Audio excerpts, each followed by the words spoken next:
আসলে আমাদের বাংলাদেশ হলো একটা ইসলামিক রাষ্ট্র। সেখানে তারা যেই সংস্কারের যে এটা দিছে, আসলে কোনো প্রকারেই এটা গ্রহণযোগ্য না। সাধারণ জনগণ হিসাবে আমি এটা বলতে পারি, একজন ইসলামিক রাষ্ট্র হিসেবে আমাদের কাছে এটা কোনোভাবেই কাম্য না। এটা বাস্তবায়ন হোক, এটা আমাদের পক্ষে সম্ভব না। তাহলে এই যে মুসলমান হিসেবে আমাদের এটা একটা কলঙ্ক অধ্যায় দাঁড়াবে। আমরা এর চেয়ে যদি এটা বাস্তবায়নই করে বর্তমান সরকার, তাহলে আমাদের মুসলিম জগতের যেই বিশ্বের মধ্যে যে আমরা মুসলিম নামে যেই বাংলাদেশকে একটা নামে আমরা উঠাবো, সেখান থেকে আমাদের ফিরে আসতে হবে। এটা মুসলিম রাষ্ট্র হিসেবে আমাদের পরিচয় দেওয়ার আর কোনো সুযোগ থাকবে না। এটা এটা আপনার কি মনে হয় যে এটা চর্চা করা? আমাদের উপরে এটা অনাধিকার চর্চা করা, এটাই আমার মনে হয়।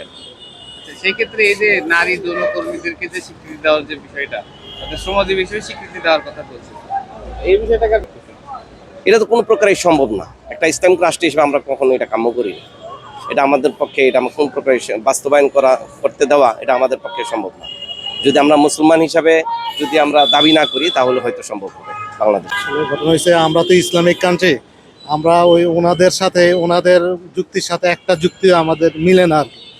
তো ইসলামিক নিয়ম অনুযায়ী নারীদের যে অধিকার সেটাই পাওয়া উচিত আমি মনে করি আর কি। এইটুকু। নারীদের যে যৌনকর্মী হিসেবে না না না, এটা ইসলামিক দেশ হিসাবে আমরা আপনি কিভাবে দেখছেন? মানে এটা একটু না না, আমাদের দেশ হিসাবে এটা আমার অন্য দেশে হয়তো মানা যায়, আমাদের দেশে মানা যায় না। পাওয়া সম্ভব না। এখানে 92% মুসলমানের দেশ, এখানে এটা কোনো রকমই মানা যাবে না। এই দেশে মুসলমানদের দেশ। আমার মা, আমার বোন, আমার স্ত্রী, আমার ওয়াইফ সবাই তো সত্যি। সতীদের দেশে তো অসতীর বসবাস এভাবে করা যায় না। যে যে দাবি তারা জানাইছে এটা তো অযৌক্তিক।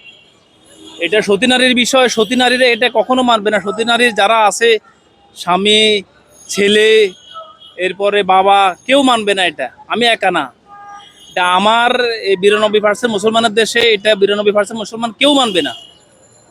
এটা অযৌক্তিক, এটা আমাদের ইসলামের সাথে সাংঘর্ষিক। নারীকে কি ইসলাম সমাধিকার দিচ্ছে না, বা বাংলাদেশের মানুষ কি তাদের কি যথাযথ অধিকার দিচ্ছে না? নারীকে সর্বোচ্চ ইসলাম স্বীকৃতি দিছে, সর্বোচ্চ স্বীকৃতি ইসলাম দিছে। অধিকারের দিক থেকে তো আমাদের মতো আমরা নারীকে অধিক সম্মান করি, এর সাইডে সম্মান মনে হয় না কেউ করে। নারী বিষয়ক এবং বর্তমানে যে তত্ত্বাবধায়ক উপদেষ্টা আরে ডক্টর ইউনূস সাহেব, উনি যে সংস্কার কমিশন করেছেন, এই কমিশন আমরা মানি না। কারণ এটা পরিপূর্ণ কোরআন বিরোধী আইন। এই কোরআন বিরোধী আইন আমরা মানি না। সেই আইনের জন্য আমরা 2013 সালে শাপলা চত্বরে আমরা রক্ত দিয়েছি। আমাদের অনেক ভাই শহীদ হয়েছেন। প্রয়োজন আবারও রক্ত দিব, আবারও আমরা শহীদ হব, কিন্তু এই দেশের ভিতরে ইসলাম বিরোধী কোনো আইন করতে দেওয়া হবে না। এবং এবারও ইনশাল্লাহ তারা কোরআন বিরোধী আইন করতে গিয়ে তারাও পিছে হটবে ইনশাল্লাহ।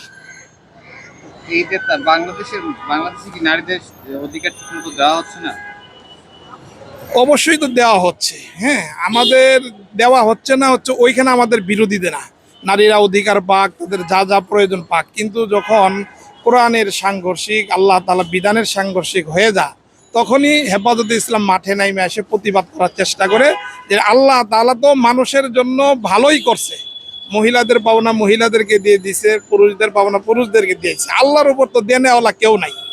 এখন যখন আল্লাহকেও তারা বৈষম্য বিরোধী বলে আল্লাহর আইনকে, তখন তো তাদেরকে আর ছাড় দেওয়া যায় না। আসলে এরা মুসলমান না, এরা নাস্তিক, এরা পশ্চিমাদের এজেন্ট হয়ে এখানে ওই তুসলিমা নাসরিনদের দূষর হয়ে কাজ করতেছে এখানে। এই জন্য কোরআন বিরোধী, হাদিস বিরোধী উলামায়ে কেরাম যতদিন বাইসে থাকবে, বাংলার জমিনে এত সহজে তারা আইন পাশ করতে পারবে না। আসলে কোরআনের আয়াতের বিষয়গুলো আল্লাহ তাআলা যেখানে আদেশ করছেন যে এটা করতে হবে, এর বিরোধিতা করা যাবে না। এটা কোরআনের মধ্যে আসছে। যেমন আল্লাহ রসুল বলছে, আল্লাহ রসুল যা নিয়ে আসছে, ওমা আতাকুমুর রাসূলু ফাখুযু, এগুলোকে যেগুলো পালন করো, আর যেগুলো নিষিদ্ধ সেগুলোকে নিষেধ করো। হ্যাঁ, যেটা আল্লাহ তাআলা আদেশ দিয়েছেন এর বিপরীত করাটাই হলো পাপ কাজ, নিষিদ্ধ কাজ। আচ্ছা, এই যে যৌনকর্মীদের যে বিষয়টা, এই যে তাদের মানবিক দৃষ্টিকোণ থেকে বা একজন মুসলিম হিসেবে তো এটা অবশ্যই কিন্তু একজন মানুষ হিসেবে, একজন সামাজিক লোক, একবারে নোংরা, চরিত্রহীনতা, রুচিহীন, রুচির মধ্যে তাদের এরকম নষ্টামি আইসে পড়ছে। এটা সামাজিক দিক দিয়েও যদি তাকায়, আমার বোন, আমার চাচাদা বোন বা বোন, তারা যৌনকর্মী হিসেবে কাজ করবে, লজ্জায় তো আমি মাথায় মুখ দেখাইতেই পারবো না, সমাজে নামতেই পারবো না। রুচির মধ্যেই সমস্যা এদের।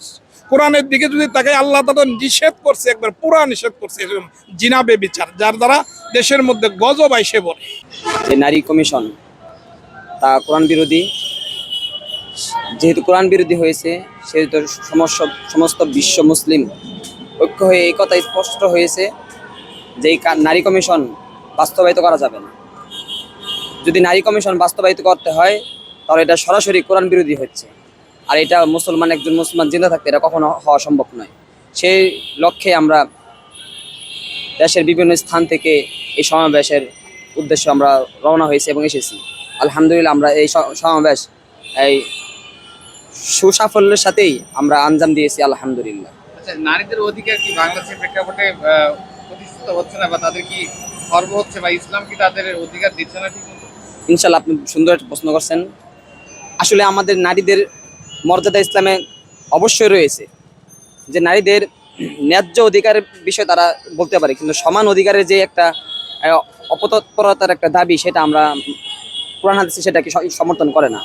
বাকি যে ন্যায্য যে অধিকার, সেটা ইসলাম এবং দিন এটাকে সমর্থন করে।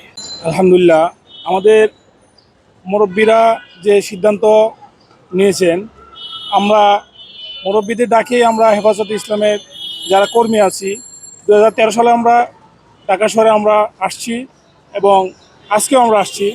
এই জন্য আমরা নারী বিষয়ক যে কমিশন গঠনের যে তাদের বিরুদ্ধে যে আমরা যে মুরব্বীরা যে ফয়সালা নেবে তার উপরে আমরা সন্তুষ্ট। আর আমাদের দাবি মানে মুরব্বীদের দাবি।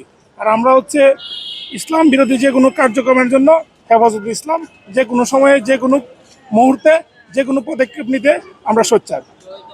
আমরা বিগত এই বিষয়গুলো কিভাবে দেখতেছেন? তারা যে বাংলাদেশে কি নারী অধিকার প্রতিষ্ঠা হচ্ছে না, বা তাদের কি অধিকার দেওয়া হচ্ছে না, তাদের কি অধিকার খর্ব করা হচ্ছে? আমরা মনে করি নারী অধিকার যেটা, নারীর যে পূর্ণাঙ্গ অধিকার, এটা একমাত্র ইসলামই দিতে পারে। ইসলাম ব্যতীত নারীর পুরাপুরি অধিকার অন্য কোনো জাতি, অন্য কোনো ধর্ম, অন্য কোনো কিছু ইসলাম ব্যতীত কেউ দিতে পারে না। এই জন্য আমরা চাচ্ছি নারীর পরিপূর্ণ যে পুরাপুরি বৈধতা সেটা আমরা দিতে চাচ্ছি। কিন্তু নারী অধিকার কমিশন গঠন করলেই যে শুধু নারী অধিকার, নারীদের পুরাপুরি যেটা পাওয়ার দরকার সেটা পাবে সেমন না। যদি ইসলামী রাষ্ট্র ব্যবস্থা কায়েম হয়, ইসলামী প্রতিষ্ঠা হয়, তাহলেই নারীরা সুন্দরভাবে একেবারে ভালোভাবে চলতে পারবে। সেক্ষেত্রে এই যে নারীদের যৌনকর্মী হিসেবে স্বীকৃতি দেওয়ার যে বিষয়টা, এটা আপনি কিভাবে দেখছেন? তারা এই যে স্বীকৃতি পাচ্ছে, সেটা তো কোরআনে স্পষ্ট নিষেধ আছে। এই জন্য আমরা না শুধু পৃথিবীর যে কোনো জাতি যে যৌনতার যে বিষয় আছে সেটার বিরুদ্ধে সকলেই, হয়তো আপনি আমি সকলেই, সব ধর্মের এই বেহায়াপনাকে এবং উলঙ্গপনাকে সকলেই আপনি চাবেন না আপনার বোন, আপনার স্ত্রী, আপনার ভাবি, আপনার সকল আত্মীয় স্বজন কেউ উলঙ্গ থাকুক। আপনিও চান না, আমিও চান না। এই জন্য আমরা চাই শালীনতার ভিতরে যে থেকে চলাফেরা করে।